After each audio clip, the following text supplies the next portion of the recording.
processo bonito da gente enxergar, porque o desafio, quando foi lançado, lá atrás, no início de 2000, o volume usado em citricultura era extremamente alto.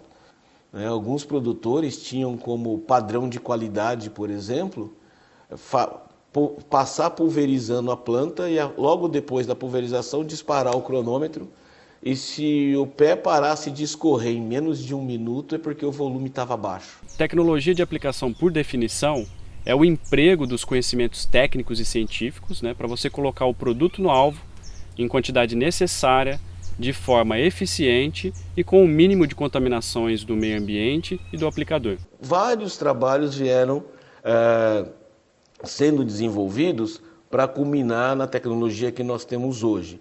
Então, os primeiros passos, os pulverizadores naquela época tinham um número muito pequeno de bicos. Então, nós começamos a trabalhar com alguns duplicadores nessas turbinas, dentro do conceito de, ao invés de eu trabalhar com uma ponta jogando 2 litros por minuto, eu vou trabalhar com 2 pontas jogando 1. Então, o volume seria igual, mas o tamanho de gotas seriam diferentes.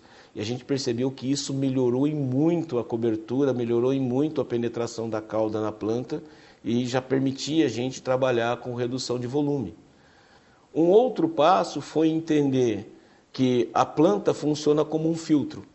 Ótimo, se ela funciona como um filtro, tem gotas que ela retém na parte externa e tem gotas que ela permite que penetrem. Qual é esse tamanho que ela retém na parte externa e qual é esse tamanho que ela permite que penetre? Então começamos a estudar qual era esse tamanho de gotas. E nós definimos esse tamanho de gotas em torno de 150 micras. Ótimo. Por que 150 micras? Porque nós observamos que acima de 200 micras a gota não penetrava. E se trabalhar abaixo de 150, principalmente em regiões mais quentes, como o Bebedouro, por exemplo, no estado de São Paulo, algumas gotas podem evaporar antes de atingir a árvore, e isso também é desperdício. Quanto de água a planta consegue reter? Para conseguir entender isso, nós precisaríamos entender volume, metro cúbico de copa. Então nós começamos a pensar, mas como nós vamos definir a copa de uma planta? Vamos considerá-la como uma esfera? Vamos considerá-la como um cilindro? Então, nossa ideia foi considerá-la como um cubo. Não porque ela se pareça com um cubo, mas porque quando nós fôssemos levar essa ideia ao produtor, fazê-lo pensar em comprimento, largura e altura, no campo é muito mais fácil do que πr quadrado, por exemplo.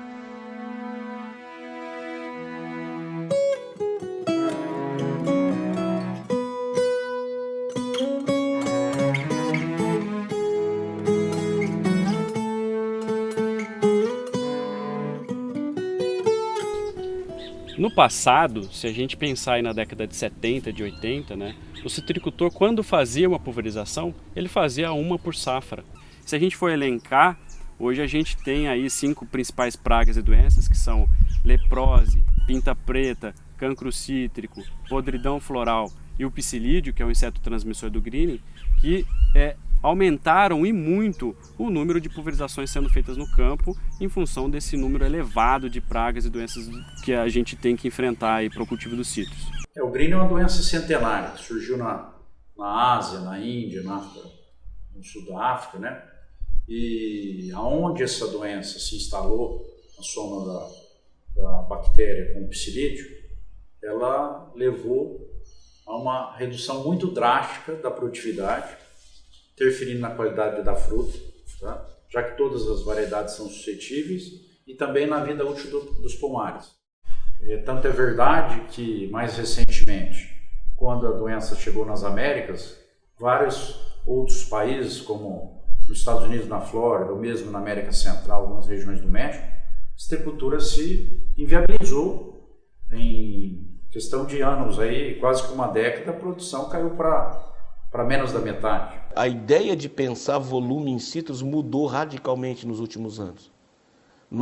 Esses estudos permitiram que nós saíssemos daqueles 10 a 12 mil litros de água utilizadas por hectare, lá onde eu tinha 180, 200 plantas, isso caiu para 4 a 6 mil litros por hectare, para 8 a 6, depois veio de 4 a 6, hoje está em torno de 2 a 4 mil litros por hectare.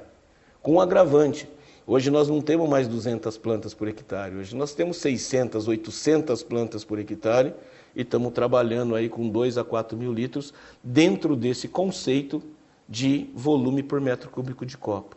Nesse sentido, a questão da evolução da tecnologia de aplicação, reduzindo o volume de água e também do ingrediente ativo e podendo-se fazer uma pulverização com uma frequência menor a um custo muito mais baixo, fez toda a diferença. Sem isso seria inviável controlar o greening ou outras doenças, como o caso da podridão floral. Se nós considerarmos um número da OMS, que uma pessoa consome em média 80 a 100 litros de água por dia para todas as suas necessidades, só o que a citricultura paulista economiza em função desse trabalho seria suficiente para alimentar uma cidade com 500 mil habitantes ao longo de um ano.